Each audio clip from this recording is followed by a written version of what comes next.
Look at this island. It's smaller than most countries you can name. 23 million people. And yet, if this island stopped working tomorrow, your phone would not get made. Your car would not get made. The AI boom, it stops. This is Taiwan, and this is the story of how one small island quietly became the most important place in the modern world.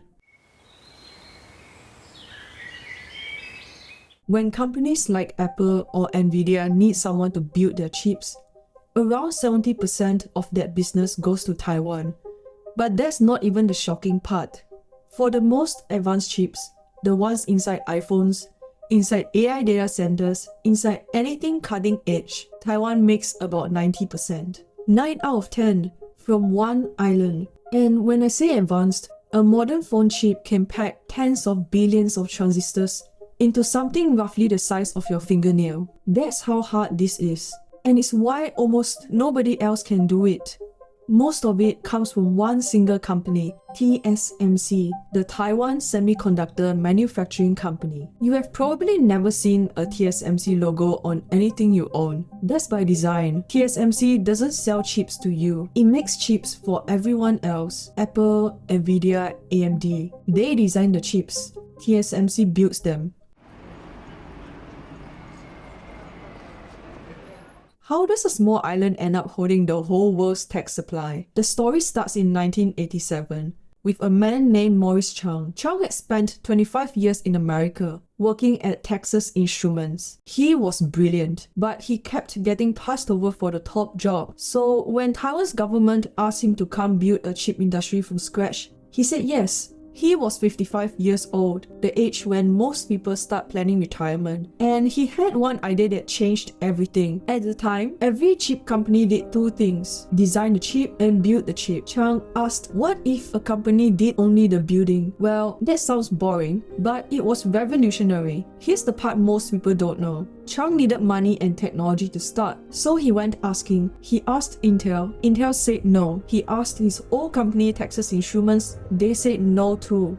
The only company willing to bet on him was Philips, the Dutch company that makes light bulbs and shavers. They put in $58 million. Taiwan's government took half of the founding stake, and local Taiwanese investors filled much of the rest. Think about that. Intel could have owned a piece of the most important company in the world, because suddenly, anyone with a good chip design could become a chip company without spending billions on a factory. Nvidia exists because of this. Apple's chips exist because of this. TSMC became the factory for the whole world. And Taiwan went all in. The government backed it. Engineers trained for it. Whole towns like Hsinchu, the science park where TSMC lives, were built around it. 30 years of doing one thing better than anyone else.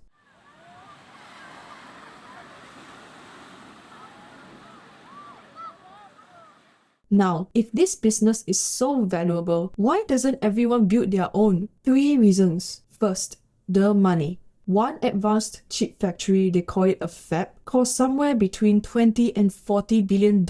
That's more than the yearly military budget of most countries for one building. And in about a decade, it's outdated and you build again. TSMC can afford this because of how much it earns. In 2025, the company brought in over $120 billion in revenue from making a product most of its customers have never heard of. You have almost certainly paid TSMC money this year. You just didn't know it.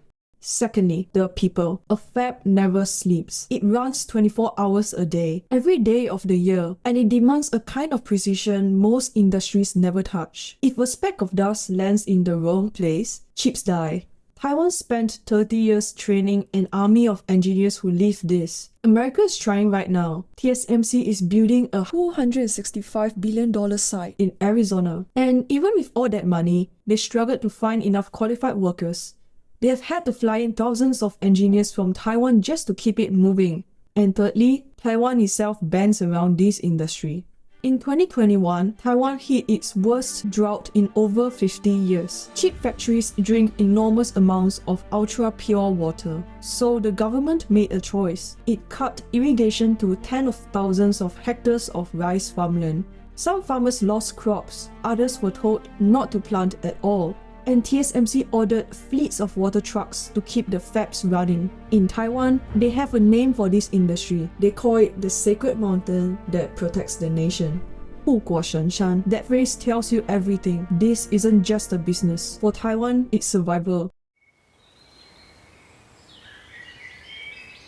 Everything I just described sits on one of the most tense borders on Earth. China says Taiwan belongs to it, Taiwan disagrees, and the factories making 90% of the world's advanced chips sit right in the middle of that argument. Some people call it the silicon shield. The idea is Taiwan is too important to touch. Nobody can afford a war that destroys the world's chip supply, so the chips actually protect the island. That's what Sacred Mountain really means. Others say it's the opposite. The chips make Taiwan a bigger price. How big are the stakes? Bloomberg Economics estimated that a full conflict over Taiwan could cost the world economy around $10 trillion, more than the economies of Japan and Germany combined. Even just a blockade, no shots fired, could erase close to $6 trillion.